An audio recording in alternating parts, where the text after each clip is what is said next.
we really want to live and not to die, and we know that.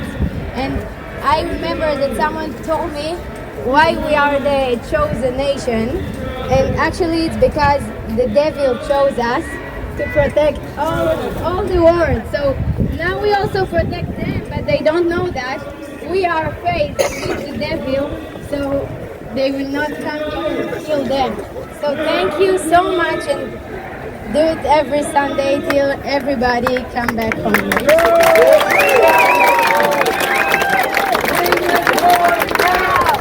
Bring them home now! Bring them home now!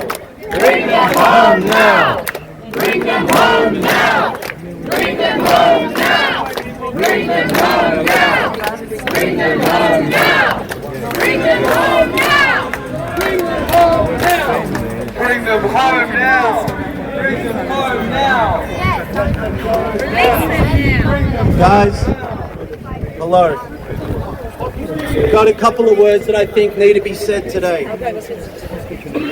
Today, we confront a scourge that masquerades as political critique, but at its core is a venomous strain of racism. I speak of anti-Zionism, which in its most virulent forms has become a rallying cry for those that wish to erase the Jewish people's right to self-determination in our ancestral homeland, Israel. And no other group on earth is told that they are not entitled to a homeland. Let's not mince words or hide behind a veil of political correctness. Anti-Zionism, when it denies the Jewish people their history, their right to exist as a nation, and their cultural identity, is nothing less than modern-day anti-Semitism.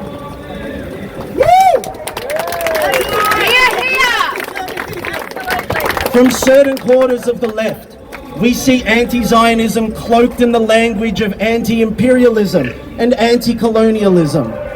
This is a perversion of the socialist ideals of equality and justice. These groups often ignore the complex history and the indigenous rights of Jews to Israel, and instead paint Israel's existence as an act of colonial aggression. They demand the dissolution of Israel, a state they perceive as inherently oppressive, without acknowledging the anti-Semitic undertones of such a stance. And then here, anti-Zionism merges with broader anti-Semitic narratives driven by religious or political agendas. Some Islamist groups propagate that the mere existence of Israel is an affront to Islam, leveraging religious texts to justify hostility. They use anti-Zionism as a rallying cry to support movements that fundamentally aim not at critiquing policy, but at denying the legitimacy of Jewish statehood, often with calls for violence or jihad. This is not about land or peace. It's about the eradication of Jewish sovereignty.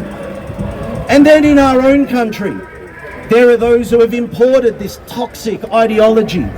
Here, anti-Zionism sometimes serves as a rallying point for those who oppose the multicultural fabric of Australia or who wish to sow discord. Interestingly, they often don't even know what they're saying. These elements use anti-Zionist rhetoric as a dog whistle for broader anti-Semitic sentiments, cloaking their prejudice in the guise of political activism. They fail to see or care that attacking Zionism is attacking the national identity and historical connection of a significant part of Australia's Jewish community. Let's be unequivocal. When anti-Zionism equates the denial of Jewish self-determination, when it questions the historical Jewish connection to Israel, or when it promotes the dissolution of Israel as a Jewish state, it is racism. Yes. Pure and simple.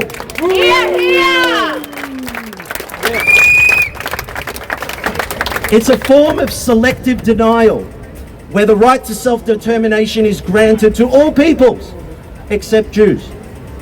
It's a double standard, applying a harsher lens to Israel than to any other nation, often ignoring or excusing atrocities committed by other states.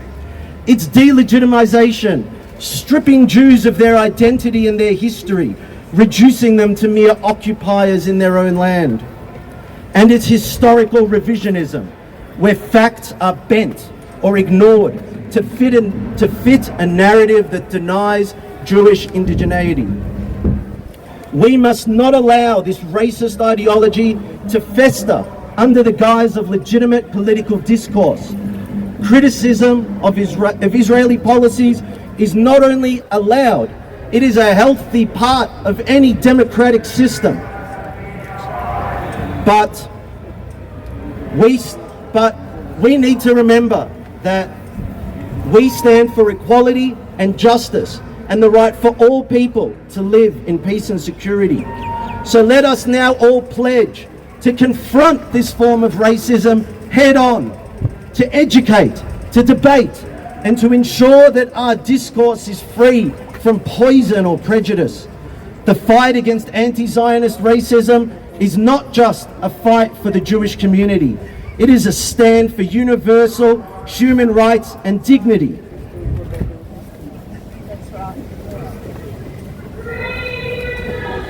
The aim to be free of Jews now takes the form of aiming to be free of the Jewish state.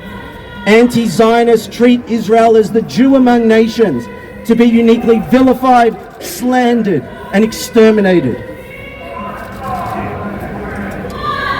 Not on our watch. Not today.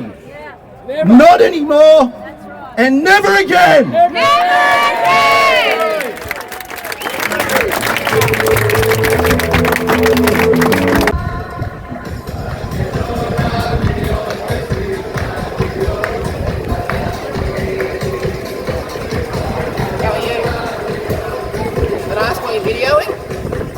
What we're doing, why? Why are you videoing?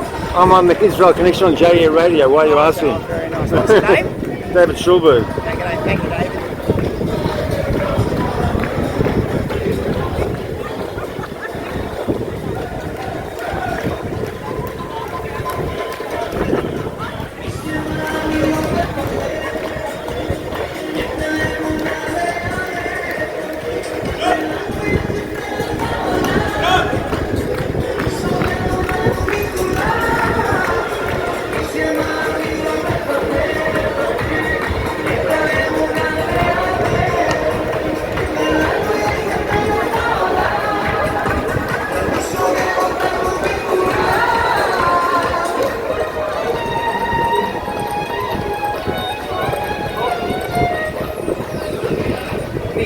Sections 80.2H and 80.2HA of the Criminal Code in Australia make it a criminal offence to publicly display prohibited symbols.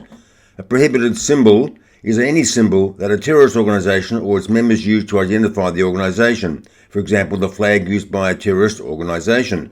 It also includes something that so nearly resembles one of those symbols that it is likely to be confused with or mistaken for that symbol. This offence applies to symbols used by any terrorist organisation, whether listed or not. Amongst the pro-Palestinian protesters, you can see a PFLP flag. The PFLP, the Popular Front for the Liberation of Palestine, is a recognised terrorist organisation, even though it is not specifically listed as a proscribed terrorist organisation in Australia. Yet the police stood there and did nothing about it. I've asked you to move on and I'm going to get you to do so. Why don't you arrest this guy who's got a terrorist flag? I've asked you to move on. Why don't you arrest this guy who's got a terrorist flag? Gutless. Gutless.